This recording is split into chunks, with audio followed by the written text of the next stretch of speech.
Buenos días, continuamos con tejido epitelial. Ahora vamos a ver el tejido epitelial glandular. Bueno, hay varios criterios que se pueden utilizar para clasificar el tejido epitelial glandular. Uno de los criterios es teniendo en cuenta el destino de la secreción. Entonces, teniendo en cuenta el destino de la secreción, las glándulas pueden ser exócrinas, aquellas que vierten sus secreciones hacia el exterior o a conductos que están en comunicación con el exterior. Por ejemplo, hay muchas glándulas que vierten sus secreciones hacia el tubo digestivo, y el tubo digestivo está en comunicación con el exterior a través de la boca, y en la parte inferior a través del orificio anal. También, por ejemplo, las glándulas del sistema reproductor masculino y femenino son glándulas exócrinas. Después tenemos las glándulas endocrinas, aquellas que vierten sus secreciones a la sangre. Esas secreciones se conocen como hormonas y son producidas por una célula, que es una célula secretora, que vierte su secreción a un vaso sanguíneo. Ese vaso sanguíneo lo va a transportar a la célula blanco-diana, que está a gran distancia de la glándula que produce esa secreción. Bueno, ¿qué diferencia hay entre endocrino y neuroendocrino? O sea, endocrino cuando es una glándula que produce esa hormona, pero hablamos de secreción neuroendocrina cuando es una neurona la que produce esa hormona. Bueno, después tenemos la comunicación paracrina, es cuando la célula secretora y la célula blanco-diana están muy cerca, ¿sí?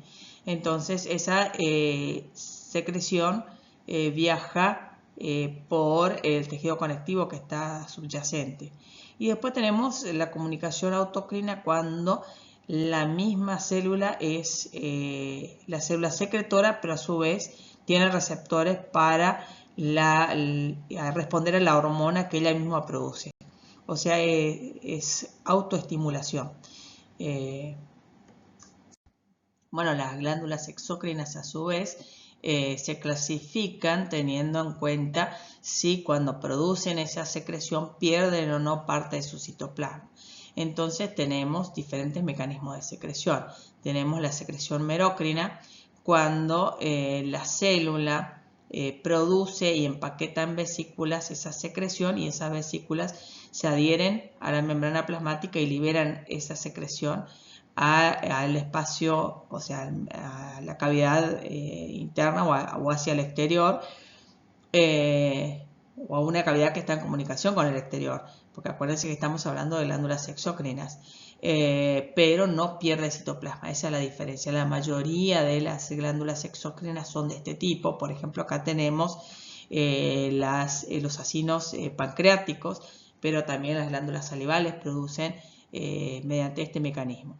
Después, otro tipo de glándulas que se conocen como apócrinas son aquellas que también empaquetan en vesículas la secreción, pero pierden junto con la secreción parte de su citoplasma.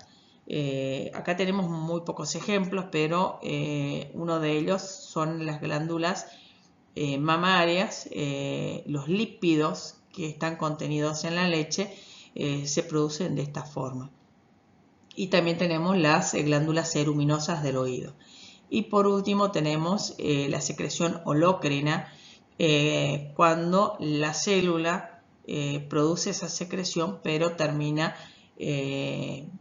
o sea, toda la célula se pierde junto con la secreción, o sea, la célula termina muriendo. Por ejemplo, tenemos las glándulas sebáceas, o sea, cuando sale esa secreción sebácea, también salen porciones de células muertas. Pero también tenemos en el párpado, en el tarso palpebral, las glándulas de Meibomian, que producen una secreción oleosa de esta forma, justamente que se mezcla junto con las lágrimas para mantener la lubricación de la conjuntiva del ojo. Bueno, acá tenemos otra imagen donde vemos la secreción merocrina. Acuérdense que en este caso la célula no pierde citoplasma. Y acá tenemos el ejemplo de los acinos pancreáticos. Bueno, acá tenemos otra imagen donde vemos la secreción apócrina. Acuérdense que en el caso de la secreción apócrina la célula no muere, pero sí va perdiendo parte de su citoplasma con la secreción de los lípidos que están contenidos en la leche, el típico ejemplo de las glándulas mamarias. Bueno, y acá tenemos el ejemplo de la secreción holócrina. Recuerden que la célula termina muriendo y saliendo junto con la secreción que produce. Y ahí tenemos el típico ejemplo de esas glándulas que encontramos en el tarso palpebral y que se conocen como glándulas de meibomio. Bueno, y también a las glándulas exocrinas las podemos clasificar según el número de células que lo forman. Tenemos glándulas que son unicelulares, pero tenemos otras glándulas que son multicelulares. Bueno, y como típico ejemplo de las glándulas unicelulares tenemos las células caliciformes, o sea, se llaman caliciformes porque tienen forma de copa, son más anchos en la parte, en el borde apical. Son células que son muy comunes en muchos de los órganos del tubo digestivo, como por ejemplo en el intestino, son muy abundantes, pero también lo encontramos en las vías aeríferas, son muy abundantes en las vías aeríferas y son las que producen ese famoso moco, que es en definitiva mucinógeno, que al entrar en contacto con agua se transforma en mucina. Bueno, las células caliciformes tienen una particularidad, su forma de copa o de cáliz, tienen un núcleo que es oval, es basal de cromatina laxa, o sea, eso indica su intensa actividad sintética. Tiene muchas mitocondrias, también tiene a ambos lados del núcleo, tiene un retículo endoplasmático rugoso muy desarrollado, el aparato de Golgi que es supranuclear, y acá se ve cómo forma esas vesículas que contienen mucinógeno, y también en el borde apical vamos a encontrar estas microvellosidades. Bueno, y acá tenemos una glándula multicelular.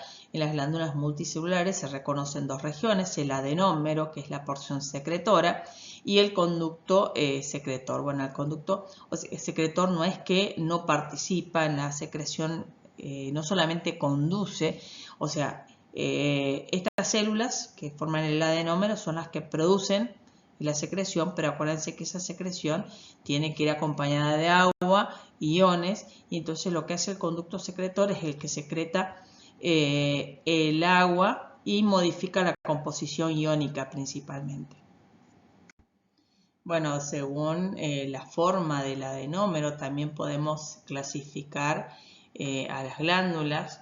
Entonces tenemos aquellas glándulas que su adenómero prácticamente tiene el mismo calibre que el conducto secretor, y entonces a estas glándulas las vamos a llamar glándulas tubulares, como por ejemplo las glándulas sudoríparas son de tipo tubular. Fíjense que prácticamente la luz interna del adenómero del conducto secretor es igual. En cambio, las glándulas alveolares, las que tienen el adenómero de tipo alveolar, son aquellas que el adenómero tiene un calibre mayor que el conducto secretor. El adenómero es esférico, una luz amplia tiene, y las células que forman el adenómero son planas o cúbicas. Como por ejemplo tenemos las glándulas mamarias y las glándulas prostáticas. Después tenemos aquellos que tienen el adenómero de tipo acinar, como por ejemplo las glándulas pancreáticas, páncreas exocrino. Las células que forman el adenómero son altas, y prácticamente, o sea, si bien el adenómero es de mayor calibre que el conducto secretor, pero las células son tan altas y la luz es reducida.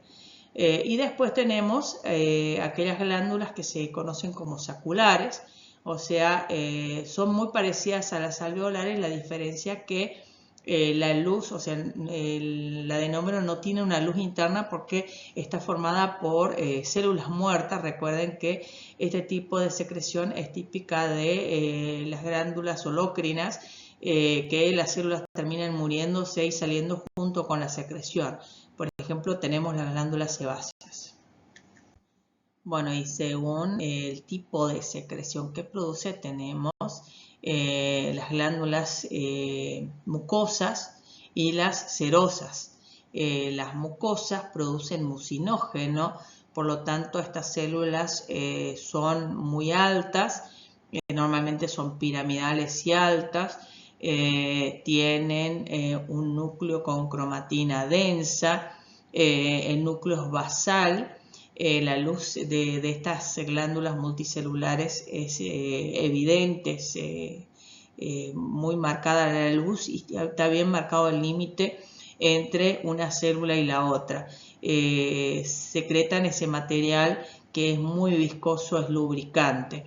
En cambio, los acinos que son serosos producen una enzima inactiva que se conoce como zimógeno. El líquido que producen, o sea, es un material más acuoso, rico en enzimas. Estas células tienen son más bajas un poco, y el núcleo es redondo central con cromatina laxa. Eso quiere decir que están en plena actividad sintética porque hay que producir esas enzimas, y el límite entre una célula y la otra está muy poco marcado, muy poco visible el límite entre una célula y la otra. Bueno, acá tenemos un corte histológico de las glándulas salivales que tienen acinos mixtos. Acá podemos ver los acinos que son, o sea, la porción que es mucosa.